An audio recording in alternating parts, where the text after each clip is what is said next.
So when I was 14, my mom and I traveled to Washington, D.C. to visit my grandfather and his wife for a week at a fancy politician's country club. I knew this would be challenging. My grandfather was challenging.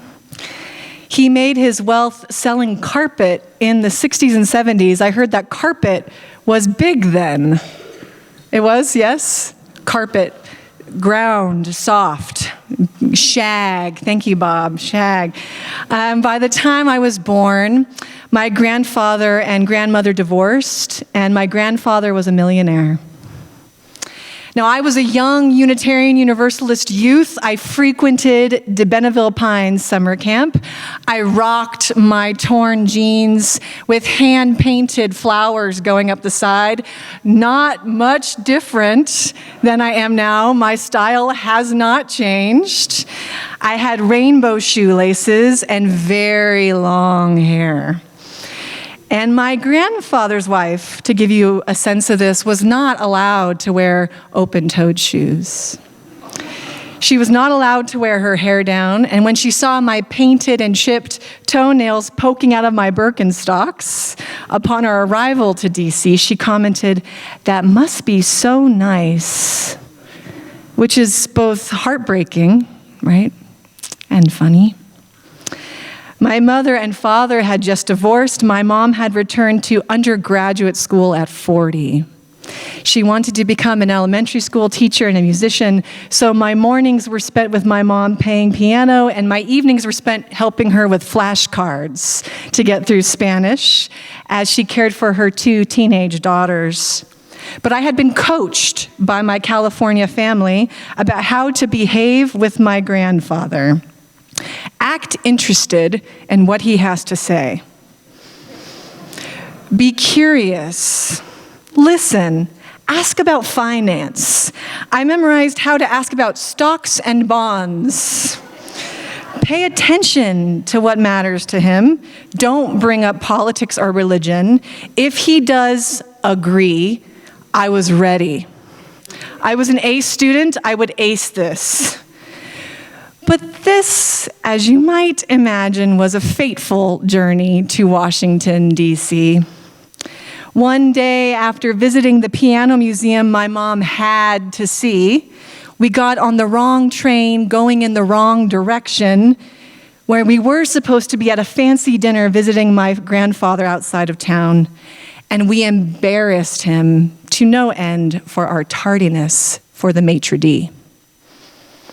Another day, the next day, a conversation about national test scores during the Bush administration's No Child Left Behind Act led to a conversation about who was to blame for all those failures. Surely, grandfather said, it's all those. And you can imagine which children he blamed. And something I remember snapped for my mom. Possibly for the first time in her life, she couldn't be quiet.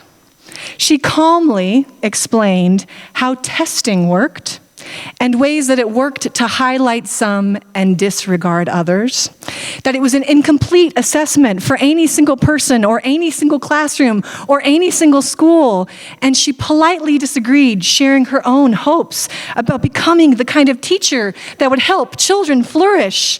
Breakfast was soon over. Within 2 hours, we would be packed up and put on a plane home.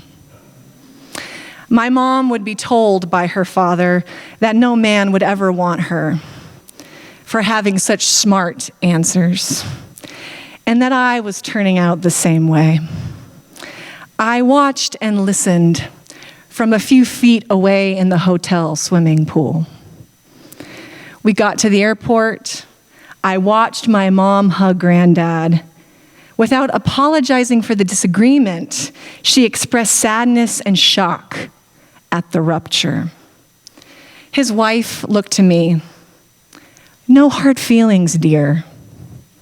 And my mom and I boarded a plane. She drank. I watched Shrek. and I've never heard from my grandfather again. He died 2 years ago. In one way, this story became known to me as the Great Disownment. It shaped me in my early life in profound ways, and I made sense of it differently. The story changed as I changed throughout my life. At first, it was devastation and betrayal, returning home feeling humiliated, sad, and unwanted by the person who is supposed to want you most, and of course, watching a parent be so heartbroken shakes you. But then it was a hero's story. This was my parents' battle against unjust authority. This was a story about knowing she couldn't be the person for him anymore that she had lived to be without being out of her integrity. This story was fuel for my high school self-identity making. But it also became a racket. The kind of story you tell over and over and over and over and over and over again, trying to tell people who you are and who your family is, never quite getting what you think you'll get out of telling it one more time. Then there was fear. The inheritance was real. There is shame in admitting that out loud. We too need practice about talking the beliefs we've inherited about money and the beliefs we've inherited about money in our own lives. UUs have gotten very comfortable about talking about sexuality, but we are still horrifically uncomfortable about talking about money. So I inherited from my family a story about money, that money is about power and obedience. If you do this, you will get this, maybe. Do it that way that I want you to, and I'll share it with you, maybe. And friends that I shared this story with who had a different family experience and a different relationship to wealth or privilege had a quite different reaction to my mom's decision making. Should she have stayed quiet longer, knowing she could have used all that money for good or for her family one day? Was it possible that not all of us feel we have the same range of choices when faced with such a difficult decision? Nowadays, it's grief and gratitude. Grief for whatever my grandfather's reality was that made him feel like that was the only way to be in relationship to his resources and his family. Grief at a whole web of broken relationships. Grief and gratitude for the unknowable mystery of my mom's choice in the moment, and gratitude for the honest example she gave me to wrestle with for the rest of my life. Stories changed.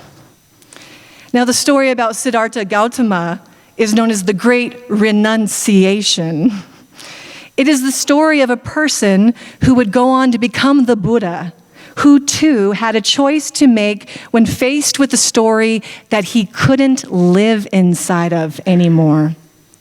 I picture his father, the king, a new child, a potential leader. His wishes and hopes for what is possible and important could be manifested completely through this one person if only he can get them to do exactly what he needs them to do. But what he doesn't realize is that the child is bigger than him. And of course, it's inevitable, right? Siddhartha finds out that the world is bigger than the palace, and all the money and all the power cannot contain the truth of that knowing. He must leave. Now, I've been challenged by that part of the story. There is a part of me that identifies more with the people who got left behind. The wife and child. Something in me identifies with the abandonment, not the heroism. However, I can change that story too. Poet Jane Hirschfield reflects on that one moment in Siddhartha's life. And for her, the choice to leave represents the choice we all make to leave what cradles us and to deal with the questions that human beings must face. What does it mean to be born, to lose everything, to experience suffering, and to die? To understand that in each of our lives requires a kind of sacrifice. You have to let go of something for that knowing to come into your being. But she continues, Siddhartha was also destined to be a king. And as a king, he has to be a steward of the people. Siddhartha must have known in his bones that the kind of stewardship he was being led into by his dad's best intentions was untenable. To serve best, to be a true steward, to be responsible to and for a people required a departure from what had always been. True stewardship meant something had to change. And this piece, that the fight to keep a determined and controlled comfort could be ever kept the same, well, that is impermanence. But I love the image of him leaving the palace. He leaves a palace to enter a river of humanity.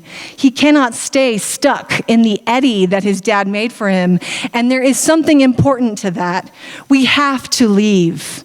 We cannot stay stuck. If we are stuck like a clot in the bloodstream or the stagnation of a river, if we pool up, if we hoard our wealth, if we build gardens with high border walls, something will always go awry. It is ecological destiny as much as it is spiritual destiny that this is true. Keep moving. Keep changing. What cannot be answered or controlled is where the wisdom is. This actually is the very definition of progressive, my liberal religious people, that we are willing and open to be changed. And if that is so, it has something to tell us about stewarding this community now. If we are to be stewards of a people, then our job is not to say, how do I keep this the way it always has been because this is the way I like it and this worked best for me. Our job is to fuel, fund, embrace, and nurture what is changing. Now, some versions of the story say that Siddhartha returned after enlightenment to his family and that they became one of the first communities. So the departure leaves in a return. And I think again of my mom sitting with her father. She knew her 14-year-old daughter was listening. She was not just an individual making an individual decision about her individual relationship. She was a steward of me. She had to make this decision. What must Samantha learn right now? And what is required of me to change so that I could teach it to her? That was a risk. She knew I was eavesdropping, and she knew she could not do it the way she had always done. Our spiritual responsibility as a community is to test and change the stories we've inherited. We have inherited stories about each of our own lives. We have inherited stories about our religious backgrounds. We have inherited stories about this dominant culture. The spiritual responsibility here is to bring the story forward and then change it together. We ask ourselves, is this the story that we want to live by any longer? Do we say the story enough out loud like high school Samantha did so that someone at some point can say, wow, you tell that story a lot? And helped me to realize that I had an attachment to what it gave me and that I needed to grieve the loss of it. And that I needed to be awkwardly trying on a new story. And then I needed to be surprised when something fit that I could have never known of. You might be stuck in a story. It might be a story you've inherited from your people or from this culture. It might be a story you tell about this very community that you tell over and over and over and over again. It's time to unstuck it. This community is changing with grief and gratitude. You are changing your staff. You are changing your services. We have changed joys and sorrows. You have new people coming and going, new members arriving. You are growing. Let me say that. The story that is true, this is a growing community. You are in Arizona. You are a state that matters so desperately in 2020 when you don't even know the outcome of your stewardship, but you are required to steward the change that we are needing. This is the thing about stewardship. We give to the thing that we cannot control and whose destiny is not ours alone. Because remember, you don't know who might be listening. May we steward this change together. May it be so.